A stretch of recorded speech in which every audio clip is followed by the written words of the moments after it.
De quoi as-tu envie de nous parler aujourd'hui ?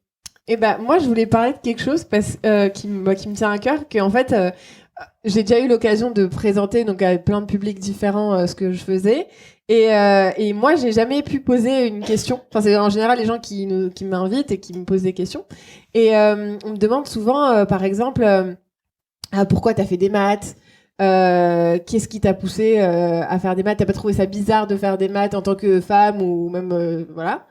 Et moi, à un moment, je me suis posé la question, mais pourquoi les gens me posent cette question? Si je faisais, par exemple, je sais pas, histoire, peut-être on me poserait pas la question, non? Je sais pas, en fait. Hein. C'est une bonne question. En sachant que si on me connaît, clairement, il faudrait me poser la question. Parce qu'une fois, on m'a qualifiée de historienne des images, parce que du coup, je détecte l'historique d'une image. Et là, je me suis dit, si je pouvais montrer ça à mes profs d'histoire du collège, ce serait incroyable.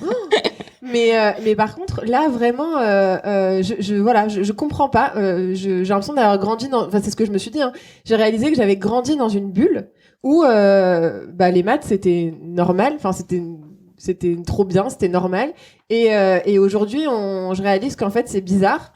Alors, je veux même pas rentrer dans le fille-garçon ou quoi, mais que même juste aimer les maths, apparemment, c'est bizarre. Et c'est ça que j'ai du mal. Et en plus, on est en France, ça veut dire on a eu plein de mathématiciens très connus. Et moi, donc, j'ai fait une enquête. J'ai réalisé ce qu'on me demandait. Donc, il y a plusieurs profils de gens. Il y a les élèves. Donc, moi, je vois souvent des primaires, des collèges. Eux, souvent, j'aime pas les maths. Moi, alors, tout le monde me dit que c'est pas possible et que sûrement j'ai dû faire abstraction. Mais je suis sûre qu'au lycée, tous mes camarades aimaient les maths. Hein. J'ai pas de... Je me souviens, des gens qui étaient pas bons, mais enfin, c'est pas grave. Je veux dire, moi, j'étais pas bonne. Mais il n'y avait pas un rejet comme tu peux ressentir après. C'est ça, il n'y avait pas un dégoût comme si. Oui, c'est ça, un dégoût. Et alors que là, il y a. Après, il y en a qui disent, les profs de maths qui je parle, et qui me disent, mais c'est parce qu'il y a trop de par cœur. Moi, j'ai toujours appris justement que, enfin, c'était ok si j'ai des mauvaises notes en histoire parce que j'ai pas appris par cœur, mais c'est pas grave parce que j'ai une bonne mémoire, c'est juste que j'ai pas fait l'effort, ce qu'il y avait écrit dans mon carnet. Mais en maths, j'ai jamais rien appris par cœur. Oui. Donc je comprends pas. Donc je me dis j'ai dû rater quelque chose. Après, il y a dans les gens, des adultes lambda, qui me demandent des fois qu'est-ce que tu fais dans la vie.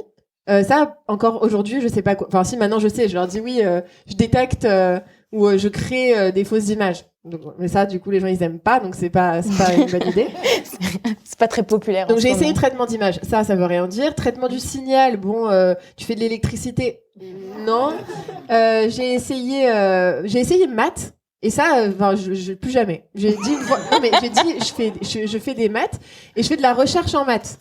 On m'a dit à tes profs de maths, je fais de la recherche en maths et là, bon, la personne ne saura pas, peut-être elle écoutera pas ton podcast, mais j'ai vu quand une fois j'ai dit ça à quelqu'un et là j'ai vu dans ses yeux qu'il s'est demandé si j'étais en train de chercher des nouveaux chiffres, tu vois, des nouveaux nombres, des décimales de pi peut-être, enfin je sais pas. Voilà, par exemple. Donc j'ai commencé à dire mathématiques appliquées. Ça j'ai vu que c'était pas, ça c'est pas, apparemment c'est pas, les gens savent pas trop ce que c'est. Donc maintenant je dis maths info. Mais ça aussi, les gens, je comprends pas.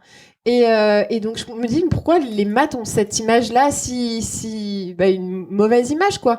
Et c'est même pareil, même dans le contexte industriel, parce qu'on est amené à faire pas mal enfin, moi, j'échange souvent avec des chefs d'entreprise sur des projets, ils veulent des idées, on échange, on discute et tout. Et ils veulent mettre de l'intelligence artificielle. Parce que, alors oui, je pourrais me qualifier comme, je sais pas, je fais de la recherche en intelligence artificielle, mais moi, j'aime pas trop ce terme. Je suis même en train en ce moment de créer des cours pour expliquer ce que c'est l'intelligence artificielle, mais le terme il est très bien, mais c'est ce que les gens pensent n'est pas correct. Et du coup, je continue quand même à dire des maths, mais même les gens qui font, genre par exemple, entreprise qui vient de sortir, qui travaille sur l'IA, parce que je sais pas, ils ont des gens qui savent parler à ChatGPT par exemple. Et si on leur dit ça c'est des maths ou des choses comme ça, non, nous on veut faire de l'IA. Mais oui, on peut faire des maths, quoi. Maths info. Et elle fait, non, il faut que ça soit vraiment de l'IA, et ça, mais donc vraiment tout public. Et donc, ma carte blanche, c'est vraiment, j'ai une grande question, c'est pourquoi est-ce que les maths, c'est synonyme de quelque chose de négatif? Et pire que ça, pourquoi, donc c'est négatif, et quand on pense que c'est positif, c'est, oui, parce que c'est, élitiste. Non, il n'y a pas un truc comme ça. C'est pour sélectionner, voilà. Enfin, moi, clairement, s'il n'y avait pas les maths, j'aurais sélectionné non rien. Donc, tu vois, ça m'a pas permis de sélectionner. Mais par contre, c'est sélectionné et du coup, c'est optionnel. Pourtant, moi, je parle français. Bon, j'aurais pu te parler en anglais, mais ça fait déjà 2 matières. On aurait pu échanger. Ouais. Mais les maths, ça me permet de parler. Alors moi, je parle très numérique, donc je suis totalement dans la science du numérique. Donc je parle à mon téléphone, je parle à mon ordi. Enfin, tout ça, c'est des maths. Je veux comprendre comment marche. Enfin, comment.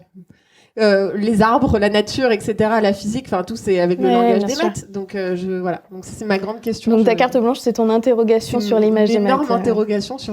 Mais écoute, le fait pourquoi. déjà que tu sois en contact avec un jeune public, le fait qu'on fasse des événements comme ça, le podcast, tout ce genre de choses, ça peut aider peut-être à changer l'image des maths, on va dire.